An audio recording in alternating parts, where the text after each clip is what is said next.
את המחשבות, מכין קפה, מדליק גם קטורת, שומע ברדיו שיר, מיד עוברת בי ביקורת. אומר גיא, די, תפסיק לרדוף אחרי החבוס, אל תיתן להם בתוכן, לדפוק לך ברזיל. אני משתין על הפוליטיקלי קורקט, אומר את האמת דיירקט לתוך המיקרופון. אין חוקים, אין מחסומים, אין לא נעים, מוכן בכל נושא להתעמק, בשבילי זה מרתק, אני לא מוכן להתנקנק. למה מה אתם חושבים שאני אשחק אותה אחד מהמון, רק כדי להתחבר לאלה שאוהבים רדוד? היצירה השטחית, אתה נשמע עבור, לפעמים בשביל ליצור צריך ליצור לעומקים, אז תפסיקו לשחק משחקים של ילדים, כי רייטינג זה לא הכל בחיים.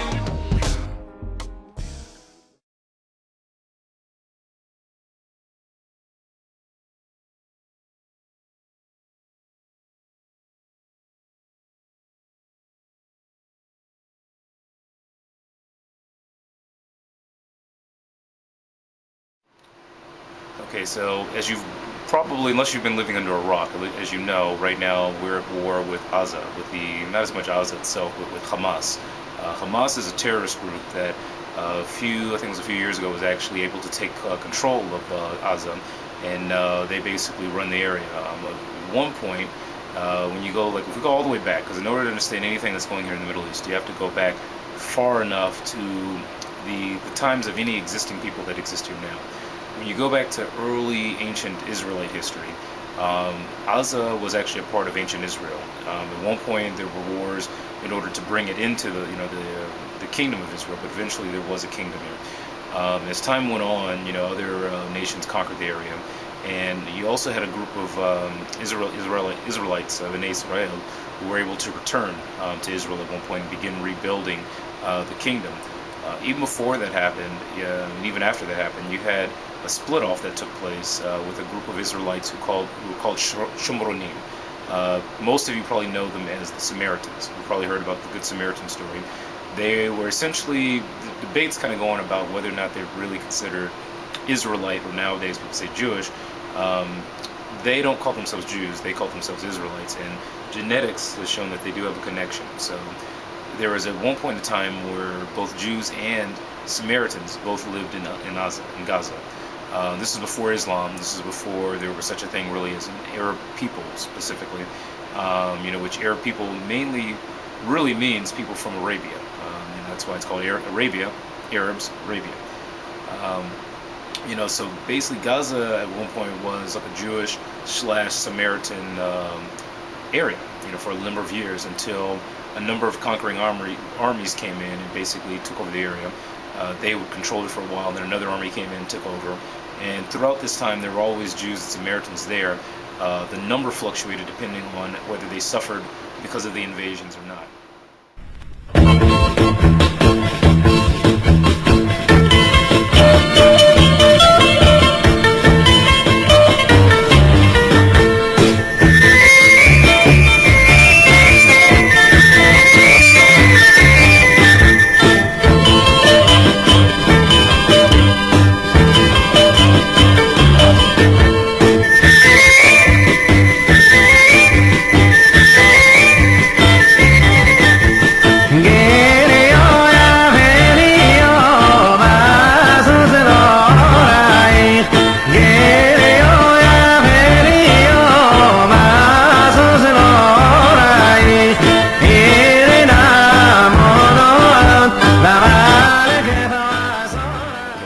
One thing that, kind of looking at that short, brief, overview of history, which is really an overview, and I'll put some sources up to kind of give you that you can look into some of the things I'm talking about and get more information. But one of the things that I think everybody watching this has to consider, and this is, in a sense, excuse my language, really pisses me off about watching the news from outside of Israel, and even in Israel sometimes, about this whole situation with this war with Hamas right now. Hamas and also other terrorist groups within Gaza have been shooting missiles into Israel for the last 7 years. Israel left Gaza, I think in 2005, with the idea supposedly that the Arabs in the region supposedly said that they wanted to control Gaza. They said it belonged to them. Really there's an argument against it that it doesn't, based on what I said before. But it was given to them by the government at the time under Sharon, and Jews were forcibly expelled. With police, everything. Synagogues were destroyed. Houses were taken down, and basically they were given all of Gaza. Um, so essentially, even before that time, missiles were being fired from Gaza into Israel. After that time, when they got everything they supposedly wanted for the moment, they continued to shoot missiles into Israel, into the border towns with Israel, even further. As time went on, the technology that they were able to use to shoot missiles here got better, and they basically were able to shoot missiles further. So now, what's happening is missiles are reaching Beersheba, towns a lot further away from Gaza than before. Now, what's interesting, in those 7 years, there hasn't been any international uproar about missiles being fired from terrorists in Gaza towards civilians in Israel. As far as I know of no uproar that didn't come out of the Jewish community somewhere about there being missiles fired at civilians from terrorists in Gaza. So now all of a sudden that our government has finally decided to respond to this situation, by actually attacking Hamas. All of a sudden now there's international outcry that there's a problem, that Israel is the problem. But it's kind of like, okay, well, why was there an outcry when Jews were getting, Israelis were getting hit with missiles, killed, injured. Psychologically, there are a lot of people in the border towns of around Gaza that are really having a hard time, because the missiles have been, they didn't know when a missile was going to hit. So that's one of the things that I've definitely come to the conclusion that one of the reasons for that is that Jewish blood is not considered that valuable, for the most part. And there's a lot of history behind this, that for that for several thousand years, Jews have kind of been, we've either been the scapegoat. If there's a problem in a country, a problem in a society, one easy way to do it is to pick out certain minorities who can't really defend themselves. And Jews have also been a part of that.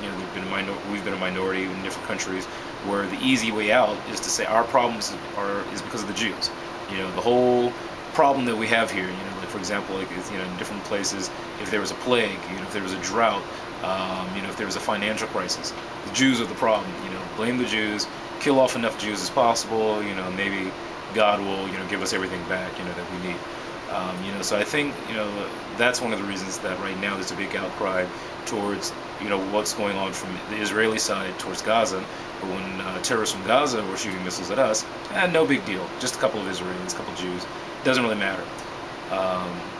Which is, it's sad, but at the same time, I personally don't expect the world to carry sympathy for us. I just don't expect it. Why should I? It's never been the history of the world to have a lot of mercy for us as Jews. So I don't see it as something that is a reality that all of a sudden should change now just because I would like it to.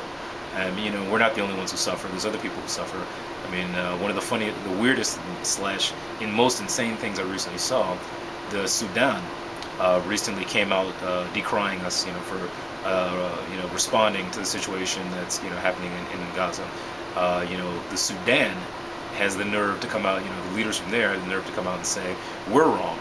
After everything they did in Darfur, we're not trying to exterminate a whole people. It's just there's a response to a situation. They're trying to exterminate a whole group of people, and it's like, that's okay with them. That's no problem. And many of the countries that are decrying us have a number of human rights violations that have been going on for hundreds of years. So it's sad. It's sad that that's the way the world is for us as Jews. Living in the Middle East, there's a lot, I can't go to any country around us. That's the reality. It's a reality I accepted when I moved here, willingly. When I lived in the United States, I could go to Canada if I wanted to. The country above us, I can go to Mexico if I wanted to.